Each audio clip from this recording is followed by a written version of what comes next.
Imagine viver num mundo em que o mapa acaba antes do horizonte. Um mundo em que o mar não é estrada, é ameaça. Além da última linha traçada por cartógrafos medrosos, só existem monstros, abismos e castigo divino. É nesse cenário que um pequeno reino, esquecido à beira do Atlântico, decide cometer uma heresia silenciosa: desconfiar do medo. Portugal olha para o oceano, não como fim, mas como pergunta, e resolve responder essa pergunta com madeira, vela e coragem. Em poucas décadas, pescadores se transformam em navegadores, o mar tenebroso vira rota, e o mundo descobre que é bem menor do que imaginava. Mas essa história não é só de glória, mapas novos e especiarias exóticas. É também de corpos no porão, civilizações esmagadas e riquezas que envenenam quem as possui. A Era dos Descobrimentos não foi uma aventura romântica. Foi o início brutal do mundo em que você acorda todos os dias. Portugal não começou a Era dos Descobrimentos com exércitos gigantes, cofres cheios ou multidões inesgotáveis. Começou com algo bem mais frágil e muito mais perigoso: a decisão consciente de sair da segurança do conhecido e entrar, de propósito, no escuro do desconhecido. Enquanto reinos maiores se engalfinhavam por castelos, campos e fronteiras que existiam havia séculos, um pequeno país encostado no Atlântico ousou fazer uma pergunta simples e subversiva: e se o nosso futuro não estiver em terra alguma, mas no mar? Essa pergunta, feita num canto do mapa, acabaria por incendiar o mapa inteiro. Este vídeo é a anatomia dessa pergunta. É a história de como ambição, cálculo frio, fé sincera e ganância sem pudor se misturaram na mesma taça. De como uma faixa estreita de costa, com poucos recursos e muitos riscos, se transformou no ponto de partida da primeira globalização. Você vai ver a tecnologia improvisada das caravelas, as rotas montadas em tentativa e erro, as negociações escondidas sob a pintura heróica dos livros, o impacto devastador sobre povos que nunca pediram para ser descobertos. E vai perceber que o oceano foi laboratório de tudo: comércio, dominação, mestiçagem, violência e invenção. Gostando ou não, a sua vida hoje, o idioma que você fala, o mapa que você aprende na escola, os produtos que você consome, as fronteiras que você acha naturais, é filha direta dessa era. A Era dos Descobrimentos não está morta, ela continua respirando em cada conexão entre continentes. Aqui, você não vai receber epopeia lavada nem panfleto de alto ódio. Vai receber complexidade. Se é isso que você procura, fica até o fim, já se inscreve no canal, deixa o seu like e comenta de qual cidade e país está assistindo, porque a história que começou em poucas vilas portuguesas agora passa, literalmente, pela sua tela. Antes de qualquer caravela portuguesa cortar o Atlântico, o mar já era velho conhecido, mas apenas em partes. O Mediterrâneo, domesticado por fenícios, gregos e romanos, parecia um grande lago civilizado. Suas rotas eram antigas, suas tempestades, temidas mas previsíveis. Já o Atlântico, para a mentalidade medieval europeia, era outra criatura. Era o mar tenebroso, onde as lendas colocavam ilhas que surgiam e desapareciam, redemoinhos sem fundo e perigos que não cabiam em desenhos. Muito além das costas conhecidas, o mapa simplesmente emudecia. Cartógrafos preenchiam a ignorância com monstros e avisos escritos à mão. Daqui em diante, só Deus sabe. Reis e conselheiros, acostumados a pensar em termos de terra, castelos, campos, muralhas, viam o oceano como barreira, não como caminho. Investir navios e homens naquele vazio parecia desperdício, quando não blasfêmia. O mundo, na prática, terminava na areia da praia, e quase ninguém, no poder, parecia disposto a contestar essa fronteira. Portugal nasce como borda, não como centro. Um fragmento da Reconquista que, em vez de ser engolido por vizinhos maiores, insiste em existir. É um país estreito, comprimido entre Castela e o Atlântico. Em terra, não há muito para onde crescer. Essa geografia apertada força uma pergunta incômoda.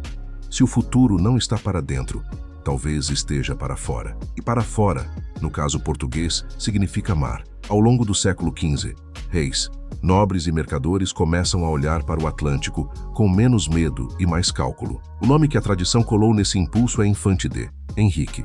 Mais mito do que personagem único, ele representa uma mentalidade.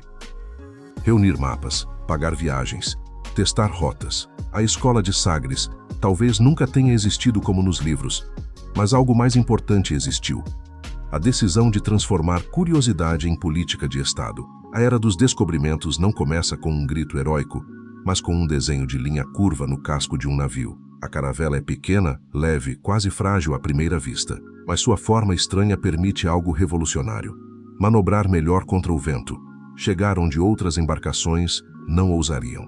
Ela não foi feita para ostentar poder, e sim para aprender o mar. Ao lado dela, surgem instrumentos que parecem toscos, mas mudam tudo: astrolábios, quadrantes, tabelas de latitudes. Pela primeira vez, um navegador não depende apenas de memória, superstição e costa à vista. Ele pode olhar para o céu, medir a altura de uma estrela e transformar isso em posição no mapa. Ainda assim, cada partida é um experimento. Não há manual, só tentativas, erros, naufrágios e retornos triunfais. A tecnologia portuguesa do século XV não elimina o risco.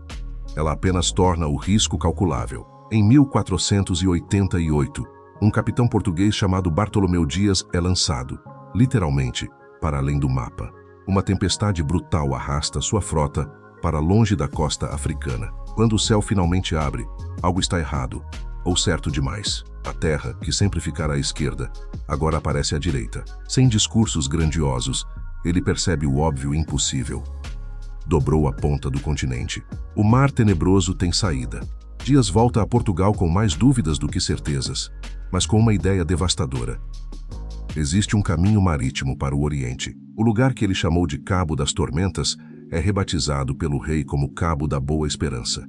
Pouco tempo depois, Vasco da Gama pega essa esperança, uma frota pequena e muita fé na matemática do mar, e empurra a rota até a Índia. O que era limite vira corredor, e o comércio mundial nunca mais será o mesmo. Enquanto Vasco da Gama rasga o Índico rumo à Índia, outra frota portuguesa se deixa empurrar para o oeste. Em 1500, Pedro Álvares Cabral encontra uma costa desconhecida. O que a narrativa simplifica como acidente é, na prática, a soma de cálculo, tratados e ventos favoráveis.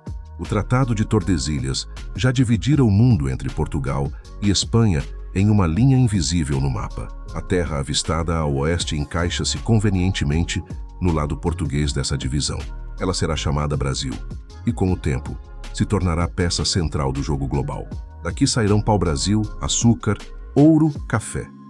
Daqui também sairão milhões de vidas arrancadas da África para sustentar esse sistema. Ao mesmo tempo, da Índia, das Molucas e de outras partes da Ásia, são despejadas na Europa especiarias, tecidos, ideias, doenças. A roda do mundo passa a girar mais rápido, mas não gira para todos na mesma direção. A primeira globalização nasce dentro de porões de navios, não de salas de conferência. Quando você olha hoje para um mapa mundi, tudo parece sólido, definitivo, sem brechas. As linhas dos continentes dão a impressão de que o mundo sempre foi assim, inteiro, conhecido, domado. Mas por trás desse desenho limpo, existe uma época de borrões, lacunas e puro palpite. A era dos descobrimentos é a ponte entre o medo do desconhecido e a arrogância da certeza. Portugal, espremido entre Castela e o Atlântico, decidiu atravessar essa ponte primeiro. Lançou caravelas pequenas em mares enormes, apostou a própria sobrevivência em rotas que ninguém tinha testado. O que começou como necessidade geográfica virou projeto político, econômico e religioso. Em poucas gerações, vilas costeiras anônimas se transformaram em ponto de partida de uma rede que tocava África, Ásia e América. Esse movimento abriu portas para comércio, troca de ideias, mistura de línguas e culturas. Mas trouxe também o lado que muitos preferem não encarar: escravidão em escala industrial, destruição de sociedades, riquezas concentradas em poucos portos à custa de muitos corpos invisíveis. O mundo ficou menor, mas a distância entre quem manda e quem obedece cresceu. Se você chegou até aqui, é porque não tem medo dessa complexidade. Obrigado por ficar até o fim dessa viagem. Se essa história fez você enxergar o oceano, o Brasil, Portugal ou o próprio mapa com outros olhos, deixa o seu like agora. Ele parece um gesto pequeno, mas ajuda esse tipo de conteúdo profundo a furar a superfície do algoritmo. Aproveita e se inscreve no canal para continuar navegando por impérios esquecidos, cidades sitiadas, decisões silenciosas que moldaram o mundo em que você vive. Aqui, a gente não repete resumo de escola. A gente mergulha na raiz dos acontecimentos, sem simplificar o que nunca foi simples. E agora é a sua vez de falar. Me conta nos comentários. De qual cidade e de qual país você está assistindo este vídeo? Lisboa, São Paulo, Porto, Luanda, Maputo, Rio de Janeiro, Londres, Tóquio. Cada ponto no mapa é um olhar diferente sobre a mesma história. A era dos descobrimentos começou com algumas caravelas no Atlântico.